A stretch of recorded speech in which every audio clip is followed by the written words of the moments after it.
Podcast.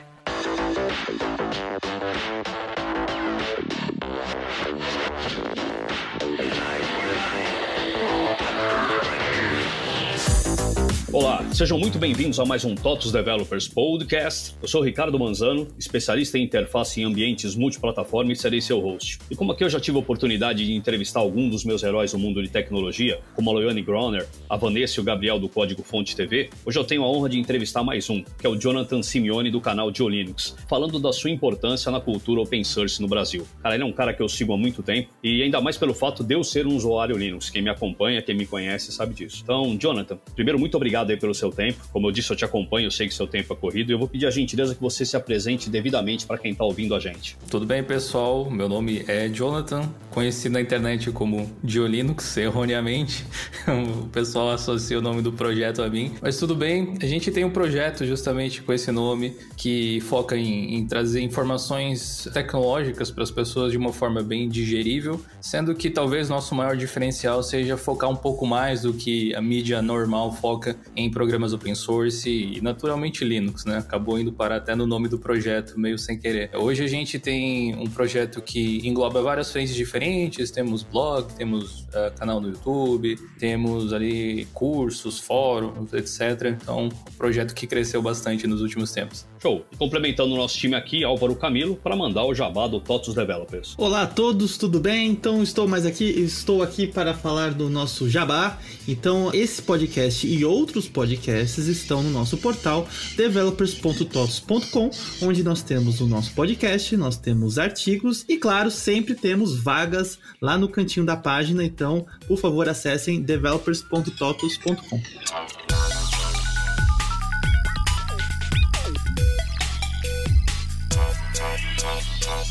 E aqui, abrindo o nosso primeiro bloco, a gente vai falar um pouquinho da trajetória do Jonathan até o GeoLinux. Então, Jonathan, eu queria saber como que começou o canal, e aí, curiosidade minha, eu queria saber se o PhotoGimp teve alguma relevância nesse início. Na verdade não, o PhotoGimp ele veio um pouco depois do projeto. Acho que vale a pena explicar para as pessoas do que se trata o PhotoGimp. O GIMP é um editor de imagens de código aberto, um manipulador de imagens. Alguns dizem que ele concorreria no mesmo nicho que o Adobe Photoshop. Acho que eles podem fazer coisas semelhantes, mas eles não são exatamente do mesmo segmento. De toda forma, uma das dificuldades das pessoas que muitas vezes tentam utilizar Linux nos seus desktops ou algo assim e precisam de um programa de design é se adaptar ao GIMP, sendo que elas aprenderam a vida toda a utilizar o Photoshop e tal. E eu mesmo dava aula de Photoshop há alguns anos atrás e eu precisava utilizar o GIMP quando estava no Linux, porque eu precisava fazer edições fotográficas. Então, o PhotoGimp ele é uma modificação desse projeto de código aberto que basicamente implementa o visual, ou melhor, a organização espacial que o Photoshop tem, mais ou menos aproximada, junto com teclas de atalho, configurações padrões e coisas assim, para fazer com que essa transição de Photoshop, GIMP,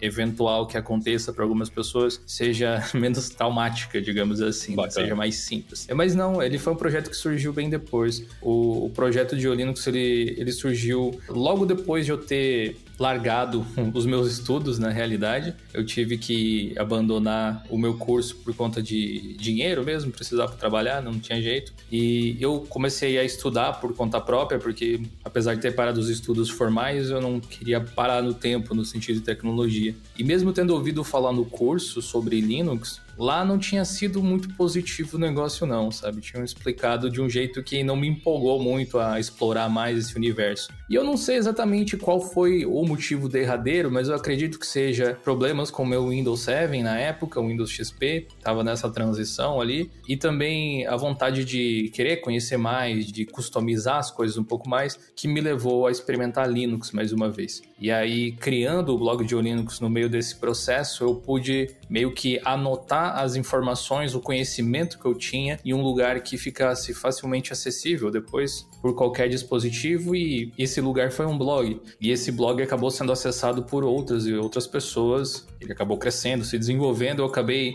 entendendo que eu poderia trabalhar criando esse tipo de conteúdo em algum momento. E o Photogimp foi criado meio que nesse processo. Eu acho que ele não foi o catalisador do projeto de forma alguma, mas ele é, sem dúvida, um filho do projeto. Se eu nunca tivesse me interessado por Linux, se eu não tivesse criado o blog lá em 2011 ainda, com certeza o Photogimp não existiria. Eu até te perguntei, porque esses dias eu vi uma review num outro canal de Linux e tava falando de uma distro, mais uma das muitas que querem substituir o Windows 7 aí, né? Incentivando o pessoal aí pro Linux. E quando o cara abriu o GIMP, automaticamente já veio o Photogimp, cara. Eu achei aquilo espetacular. É pena que eu não lembro qual que é essa distro, mas ele já veio como padrão. Se depois eu achar, eu mando um e-mail para você e passo aqui pro pessoal também. Infelizmente, eu não lembrei, por isso que eu te perguntei do Photogimp. Então é bacana saber que, na verdade, aí a necessidade fez o ladrão, né? Você sentiu a necessidade de ganhar conhecimento para depois compartilhar. Cara, super bacana. Em relação ao Photogimp que você tinha mencionado, ele é, eu acho que eu nunca fui de compartilhar muitos projetos no GitHub ou qualquer coisa desse tipo. E o Photogimp, ele existia há muitos anos. Era um projeto particular, era para minha utilização, era a minha falta de capacidade de conseguir memorizar 2 teclas de atalho diferente para 2 programas diferentes na época que eu dava aula de Photoshop, sabe? Legal. Eu pensei, bom, se tiver igualzinho ou um pouco mais parecido, eu vou me atrapalhar menos na hora de dar aula e de fazer as coisas que eu quero fazer. Eu não tinha conhecimento ainda dessa distro aí, fiquei curioso na realidade, não conhecia nenhum projeto que enviava ele como padrão. Eu acho ele um projeto, na realidade, super simples, que me admira, sei lá, alguém não ter feito alguma coisa do tipo assim antes. Eu sei que existiam vários projetos mais ou menos a mesma pegada, mas eu não sei explicar por que esse em especial funcionou. Acho que esse foi também o primeiro projeto no GitHub que eu fiz lá a descrição dele em inglês. Eu acho que isso ajudou a impulsionar provavelmente as pessoas a descobrirem essa facilidade, essa possibilidade, tanto que tem gente que pede para faz alguma coisa do tipo pro Inkscape ficar parecido com o Corel, com o Illustrator e tal. São softwares que eu uso muito menos, eu não tenho tanto conhecimento neles, né? E aí já dava pra cobrar também, né, cara? Você já fez um baita de um trabalho no Photogimp de graça, né? Eu tomo como elogio, simplesmente, né? Ficou uma coisa tão bacana que eles gostariam de ver respingando em outros projetos também. Exatamente. Então, acho que super bacana. Legal. E aí, falando do canal, cara, eu queria saber lá no começo como foi conciliar a sua vida profissional. E aqui eu vou falar de vida anterior profissional, porque eu tenho certeza que o canal mudou ela, com você criando vídeos, conteúdos praticamente diários. Bom, aquela época era um negócio bem diferente do que é hoje no YouTube. É incrível como essa plataforma é viva, como ela muda todo ano, parece que as coisas se adaptam, se modificam, recursos novos são inclusos e alguns antigos são removidos, que você estava habituado. Tem muitas pessoas que eu conheço, por exemplo, que criaram todo um canal baseado naquelas anotações que existiam antigamente sobre os vídeos, uns balõezinhos que você colocava assim, é um recurso que não existe mais hoje em dia. Esse canal foi criado como também um filho, mais ou menos, do blog. Ele foi um projeto que chegou para complementar o conteúdo do blog, na realidade. Então a gente estava em processo de expansão do blog de Linux e precisava de algum tipo de conteúdo diferencial, sabe? E naturalmente ali por 2012, 2013, 2014, esses 3 anos, era notável o quanto vídeos estavam chamando a atenção. Ali por 2010, 2008 em diante, começou um movimento um pouco mais forte dentro do Brasil em relação a vídeos, e eu acho que de 2010 a 2014, por aí, foi meio que uma época de ouro, onde muitos canais hoje que são gigantes foram criados. O nosso caso não é de um canal gigante, mas ainda assim a gente criou para poder criar conteúdos que fossem complementar os artigos do blog. E como a linguagem de vídeo se tornou provavelmente a mais acessível entre as pessoas, né? Agora essa onda de podcast chegou para mudar isso, mas mais uma vez tem aí os podcasts em vídeo bombando muito também. É uma linguagem que as pessoas consomem muito facilmente, a ponto de o canal de Linux no YouTube crescer tanto,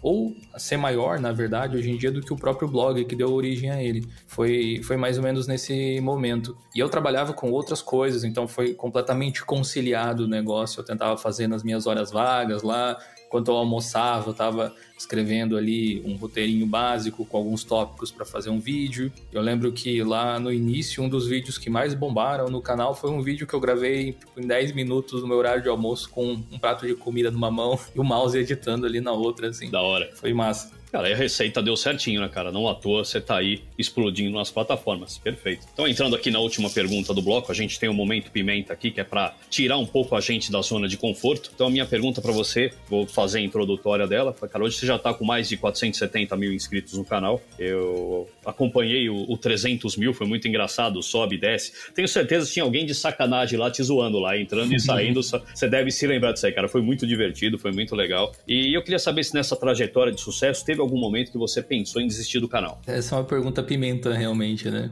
Ela mexe muito com o pessoal das pessoas. E eu acho que se fosse há uns 2 ou 3 anos atrás, sabe? Eu diria que nunca tive. Eu sempre fui um tipo de pessoa super positiva. Encarava, digamos assim, as derrotas que acontecem em todos os projetos, os erros, como uma forma de, sabe? Não deu certo assim, é porque eu não tô fazendo certo. Vamos mudar aqui, vamos remar esse barco pro outro lado. Mas nos últimos tempos, eu acho que o projeto cresceu tanto e nenhuma pessoa que não teve um estudo relacionado a relações públicas e coisas assim vai conseguir lidar com facilidade com os assédios e coisas desse tipo. E quando eu digo assédios, é simplesmente requisições do público, em geral. Quanto mais esse público cresce, a maior quantidade de requisições acontece. E nos últimos 3 anos, eu tenho me sentido bem mais estressado, digamos assim. Tem sido mais difícil fazer as coisas que eu sempre fiz. Eu nunca pensei especificamente em parar, porque eu não consigo me ver fazendo outra coisa. Mas, assim, de vez em quando passa na cabeça de, pô, seria bom até dar um tempo, talvez, por alguns meses, e depois voltar e continuar fazendo.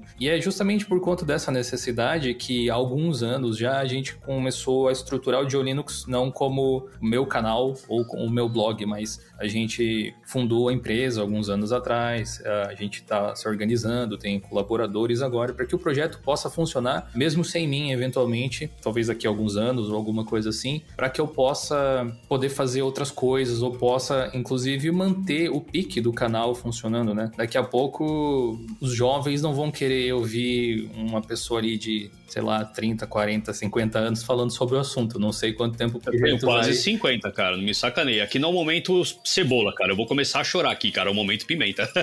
Mas eu entendi, Mas, querendo ou não dialoga tão facilmente com a juventude, mesmo que você seja um molecão, né? Eu sou um eterno moleque. Já falei pra minha mulher me enterrar de bermuda. O caso do Jovem Nerd é super interessante, né? Eles têm uma audiência fiel que perdurou durante todos esses anos. Mas eu aposto que a capacidade deles de atingir a molecada diminuiu um pouquinho ao longo do tempo. Porque, enfim, as pessoas amadurecem, né? E os papos, os interesses, eles vão mudando também.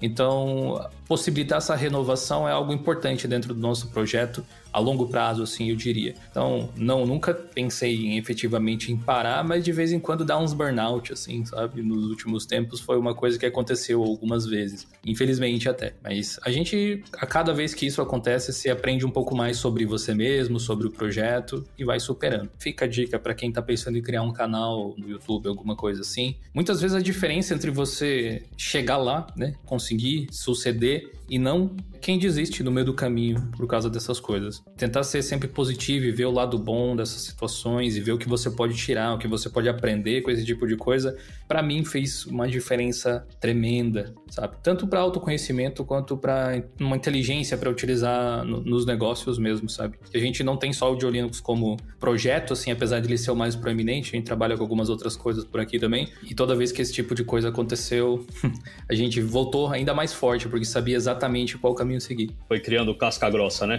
Exatamente.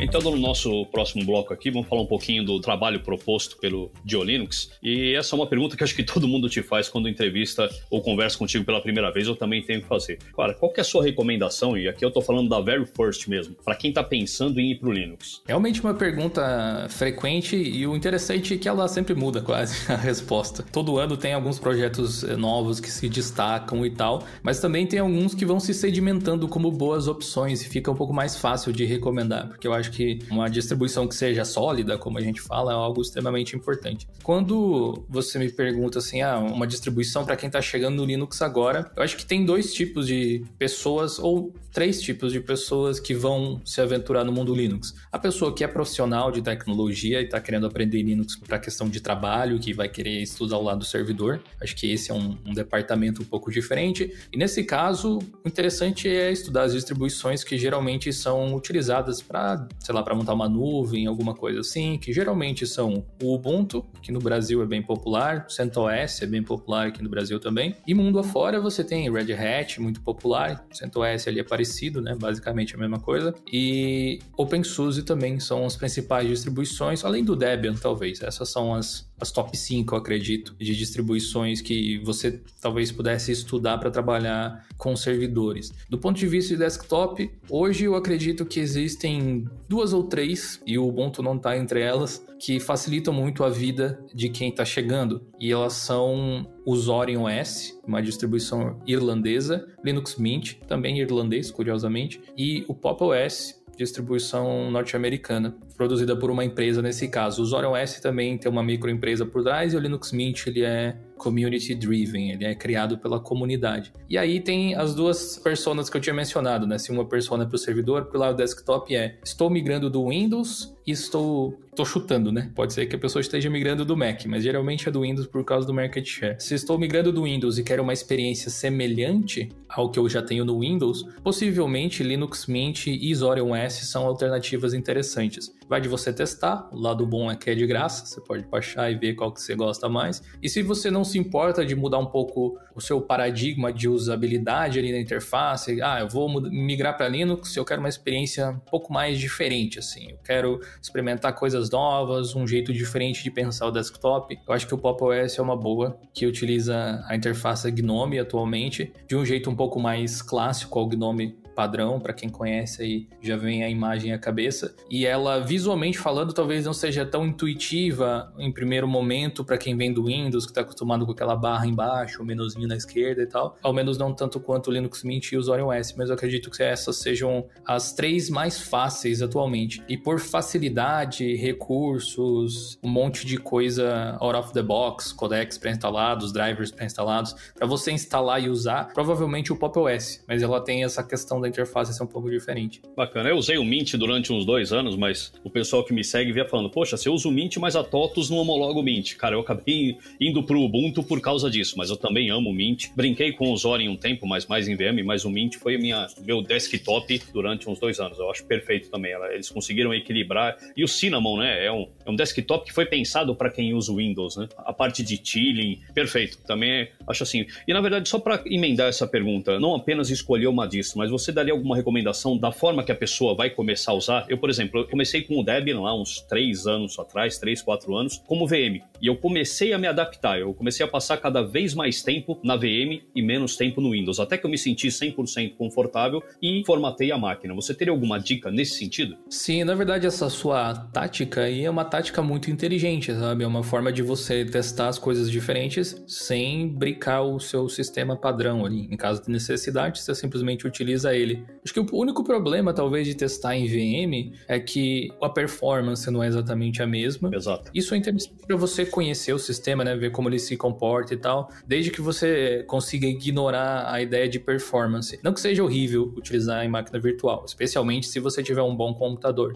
mas ainda assim é um pouco diferente de você instalar no hardware mesmo. Eu acho que é uma ótima ideia para você conhecer os sistemas, é indolor, nunca vai estragar o seu computador, você pode zicar todo o seu Linux lá, brincando, testando as coisas, que não vai dar problema no seu Windows, no seu Mac. Se possível, depois, um segundo passo, esse foi o meu caminho, inclusive, fazer um dual boot pode ser uma possibilidade também. Algumas distribuições hoje em dia, infelizmente o Pop! OS, nesse exato momento da gravação do podcast, não é uma delas. Algumas distribuições hoje em dia são extremamente simples de você fazer dual boot, tá no próprio processo de instalação da distro. O Ubuntu é assim, o Linux Mint é assim também, então o Zorin OS também é assim. Você pode instalar ao lado do seu Windows e aí inicializar por um sistema quando você quiser, inicializar pelo outro quando você quiser. Quando você ligar o computador vai ter um menuzinho para você selecionar qual sistema operacional você gostaria de inicializar. Isso não atrapalha a performance do computador de forma alguma. A única coisa é que ele vai dividir o seu disco, né, o seu SSD, o seu HD, de acordo com o que você selecionar. Isso pode fazer um pouco de diferença dependendo de quanto de disco você tenha. Mas eu acho que a maior dica que eu posso dar para quem está começando, quem vai experimentar pela primeira vez, nem é tanto técnica, porque tem várias formas de você experimentar. Se você tem um PC sobrando, instala direto nele, por exemplo. Mas uma das coisas que eu custei a aprender sozinho, porque não tinha um dia Linux para me ensinar quando eu comecei, era justamente não trazer o Windows para o Linux. Isso pode parecer que faz pouco sentido nesse contexto, mas eu vou tentar explicar um pouco melhor. Quando eu comecei, eu estava habituado a certos programas no Windows. E aí, esses programas, naturalmente, especialmente naquela época, não tinham para Linux. E vai desde coisas simples, como o WinRAR, para gerenciar pacotes compactados em RAR. Não que o Linux precise do WinRAR, ele abre o WinRAR normalmente, eu que não sabia. Só que eu descobri o Wine em um determinado momento, e aí eu instalava tudo pelo Wine, inclusive o WinRAR, inclusive player de música, coisas desse tipo, que não faz o menor sentido que você faça, visto que existe tudo isso aí nativamente no Linux também. É aquela coisa de você sair do Windows, mas o Windows não sair de você. É interessante você pensar que você está num ecossistema diferente, você se dá a liberdade de conhecer as coisas novas que existem ali, e isso vai fazer com que você consiga aproveitar muito melhor o sistema. Não espera que as coisas aconteçam da mesma forma, mas vai naquele raciocínio de deve ter uma forma de você fazer, instalar, configurar a mesma coisa no Linux do mesmo jeito que tem no Windows, só que o painel de controle é diferente, o caminho é diferente, porque são sistemas operacionais diferentes. Uma vez que você se liberte disso, acho que fica bem mais fácil de você ficar aberto para todas as novidades que vão chegar. E é um mundo gigantesco de opções que se abre aí quando você testa uma distribuição pela primeira vez. Cara, a gente sabe que muitos empresários hoje têm medo do Linux, e aqui eu tô falando do desktop, porque o server-side já é dominante no Brasil, no mundo, há muito tempo. Inclusive a TOTUS tem gasto muito dinheiro melhorando o nosso sistema a cada ano em Linux. E um dos motivos que eu escuto de clientes e de colegas é que o Linux não tem suporte, o que é completa e totalmente falta de conhecimento, porque o Zorin, o Ubuntu, Pop também acho que tem uma versão de suporte, então a gente tem várias distribuições com suporte. E muitos acham que ter uma licença de Windows vai resolver todos os problemas, e a gente sabe que isso não é verdade. Então, enfim, a pergunta. Eu queria saber o que você acha, Jonathan, que a gente precisa para desmistificar esse medo do Linux no mundo empresarial, principalmente no brasileiro. Boa pergunta, na realidade. Essa é um pouco hardcore, porque mexe em outro assunto que eu gosto muito, que é empreendedorismo. Como você falou, se você quer suporte, você paga pelo suporte. Tem o Ubuntu com suporte, Red Hat com suporte, etc. Mas tem distribuições que oficialmente não tem suporte no sentido de suporte pago, né? Tipo, você pagar e ir lá e alguém chegar, sei lá, no telefone para você lá no 0800 e você tirar suas dúvidas. Eu acho que é um pouco... Passa uma questão de segurança, um negócio um pouco... Vamos chamar de clássico, assim, de empresas. As empresas mais antigas, elas gostam desse tipo de relação ainda, muitas vezes.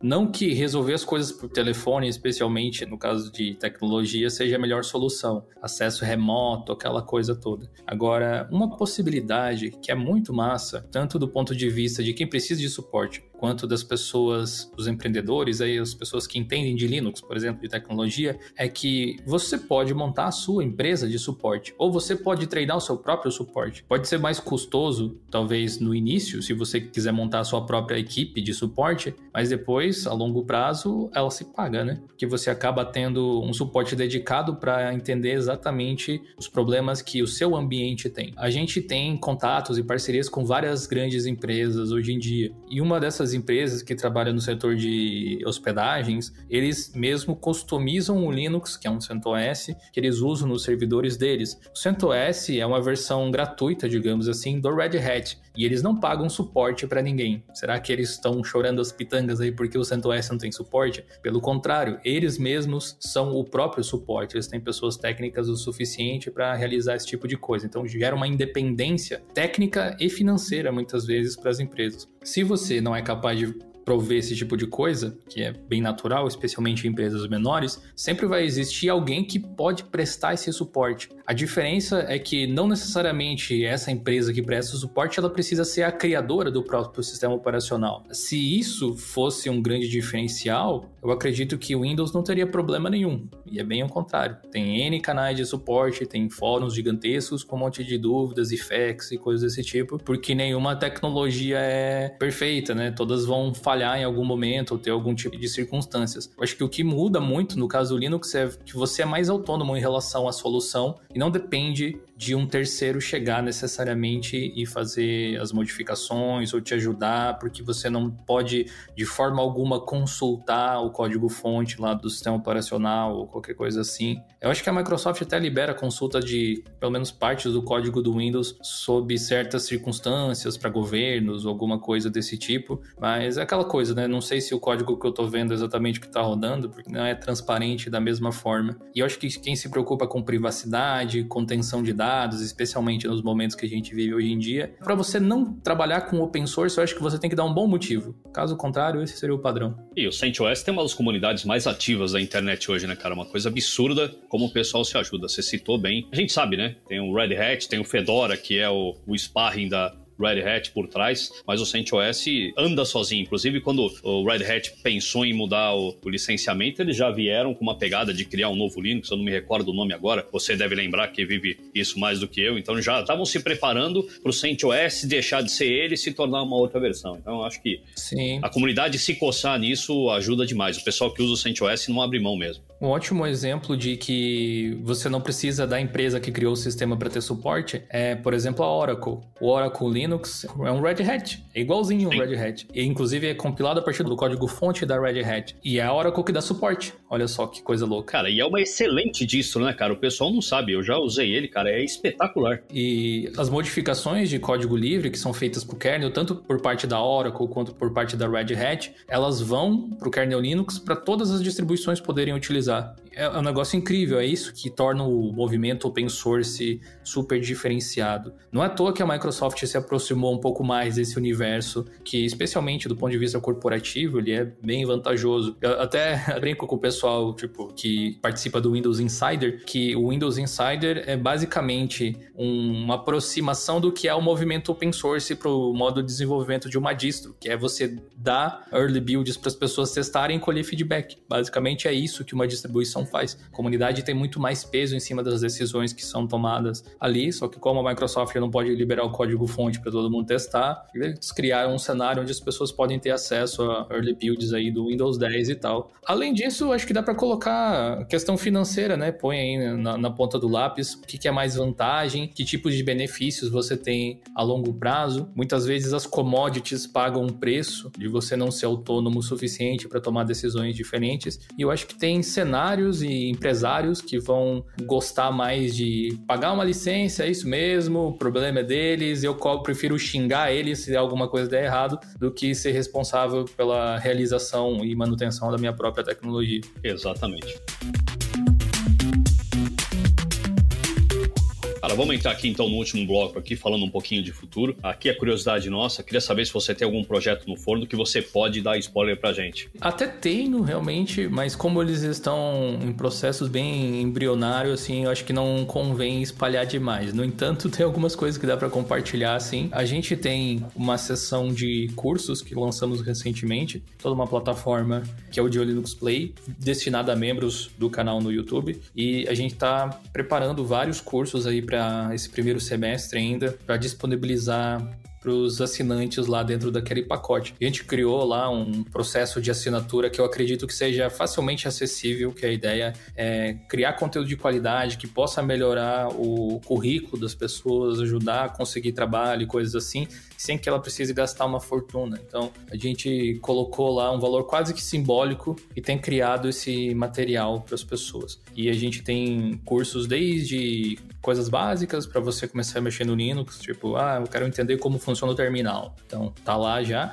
E a gente tá começando a avançar para outros meios, como, por exemplo, a gente falou do PhotoGimp no início do programa. Tem cursos sobre GIMP, justamente para você utilizar a ferramenta para criar imagens, explicando como funciona cada um dos menuzinhos, coisas desse tipo. A gente pretende fazer mais. Eu Acho que essa é uma das grandes novidades. E o Linux está completando 10 anos também nesse mês, dia 23. Parabéns. Obrigado. E aí vai ter algumas surpresinhas aí também, vai ter live e tudo mais. Show de bola. E a última pergunta aqui do bloco, estamos falando de futuro, né, cara? Eu queria saber o que você acha do cenário do Linux aí no médio e longo prazo, obviamente desktop server-side, e aqui a ideia é você usar a sua bola de cristal para abrir o coração. Lustrar a bola de cristal é um exercício super interessante sempre, né? Você brincar de futurologia. Até, o próprio ano do Linux, por mais que seja uma piada há muito tempo já, eu acho que é impossível de definir, porque nunca ninguém definiu exatamente o que precisa acontecer para ser o ano do Linux. Esse é o ponto, né? O que precisa acontecer? O que eu preciso cuidar, observar para saber se é ou não o ano do Linux? E teve, eu acho que num evento da Linux Foundation, posso estar enganado se era ou não da Linux Foundation, mas teve, acho que em 2019, uma pessoa que disse, não, vamos trabalhar para efetivamente criar o ano do Linux. E aí eu até hoje não entendi o que ele quis dizer com isso, mas tudo bem, pelo menos alguém tá com essa intenção. Cara, o cara deve usar macOS. Para falar uma besteira dessa, o cara deve usar macOS. Uma coisa super bacana que é Linux e que tá em grande ascensão recentemente é o Chrome OS. O Android, né, já tomou conta dos smartphones, que é Linux também, as pessoas às vezes esquecem. E o Chrome OS é o sistema do Google, eles têm investido pesadamente no sistema de trazer recursos novos, todo mês tem updates adicionando features e tal. Acho que eles estão conseguindo crescer, especialmente nos Estados Unidos. Aqui no Brasil não é ainda um mercado desenvolvido da mesma forma com que é lá, a gente tem alguns modelos mais simples e o negócio é voltado muito para a educação. Eu sei de algumas universidades que recebem Chromebooks, faz parte de programas de inclusão digital, aquela coisa toda. E eles são sistemas super interessantes porque eles rodam aplicativos de Android. É um projeto super curioso. É uma distribuição do Google que usa o Gentoo como base, a distribuição Linux Gentoo como base, que tem uma interface gráfica que não é nenhuma dessas que a gente tem em outras distribuições Linux populares aí e tal. Não usa o Xorg, usa um sistema gráfico, uma pilha gráfica completamente diferente. Roda aplicativos de Android, roda aplicativos em .deb mesmo sendo um Gentoo, instala Flatpaks, roda aplicativos web e ainda tem um monte de implementações do próprio Google, como o Google Assistente. Agora eles adicionaram sincronia com o smartphone para você controlar o seu Android por ele. Então eu acho que o Chrome OS tem bastante chão, tem bastante possibilidade de crescimento aí e tal. E dentro do mundo dos desktops, além do Chrome OS, eu acho que tem algumas distribuições que eu gosto do viés que eles têm, principalmente o Pop OS da System76. System76 é uma empresa do Colorado, nos Estados Unidos, que é uma das poucas, provavelmente, fabricantes de hardware aberto também. Eles têm os computadores com Core Boot, então não usa BIOS, não usa nada proprietário dos firmwares, ou tentam eliminar o máximo possível. E o Pop OS é o sistema operacional deles, que você pode instalar em qualquer PC. E a galera chama eles meio que de a Apple do mundo Linux, porque ao invés de criar um ecossistema todo fechado, o deles é todo aberto, computadores de qualidade e tal. Tem alguns reviews na internet para quem tiver curiosidade e dar uma olhada. Eles têm uma visão de negócio super interessante. Eu gostaria de ver aonde é que vai dar. É uma distribuição que, sem dúvida, eu vou prestar atenção. E pro lado do servidor, eu acho que muita gente ficou assustado depois que o CentOS mudou a sua forma de trabalhar. Recentemente, a Red Hat anunciou que estava deixando de fazer o CentOS do jeito que a gente conhece hoje, focando no CentOS Stream, que seria meio que uma versão rolling release do CentOS. Desconheço pessoas que querem colocar distribuições rolling no servidor, mas teve uma grande adoção do Facebook, aparentemente, e isso fez com que outras pessoas começassem a observar pensando, talvez até que funcione. Então, acho que ficar de olho nas modificações do CentOS é uma boa, para saber como que ele vai se encaixar no mercado a partir de agora. O CentOS 7,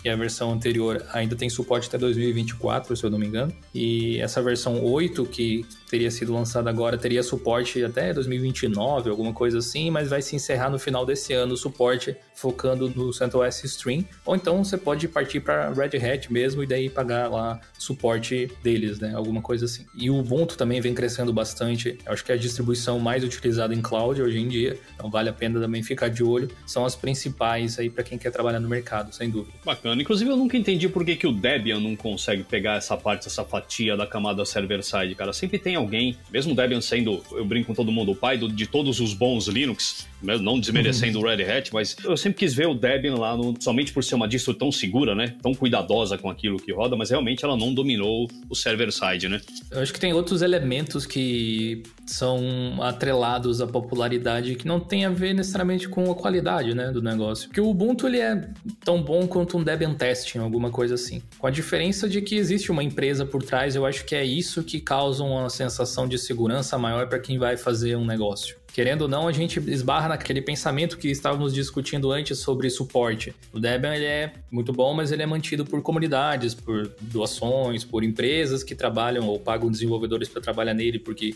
precisam e tal. E isso não deixa as coisas muito transparentes. E o marketing também é um negócio super importante. Apesar do Ubuntu não ser super bom de marketing, na minha opinião, é melhor que o Debian, com certeza ele é. Dificilmente você vai ver uma propaganda de use Debian no seu servidor ou qualquer coisa assim. Que o projeto, ele se foca basicamente em fazer algo tecnicamente bom. E para você alcançar, fazer parcerias comerciais e tal, ter uma representação comercial, ter uma empresa, acho que faz diferença. Não é à toa que as distribuições mais populares para se utilizar em servidor tem geralmente uma empresa por trás, né? Tem a Canonical do Ubuntu, tem a Red Hat do Hell, né? Do Enterprise Linux, tem a SUSE lá com o SUSE Enterprise Linux também. E o CentOS, depois que a Red Hat comprou o projeto, acabou fazendo parte deles também. Então, são esses os sistemas mais populares. Eu acredito que exista essa relação de confiabilidade por ser empresas por trás. Deve ser por isso. Além de outras ferramentinhas que facilitam a vida da implementação de um servidor, provavelmente.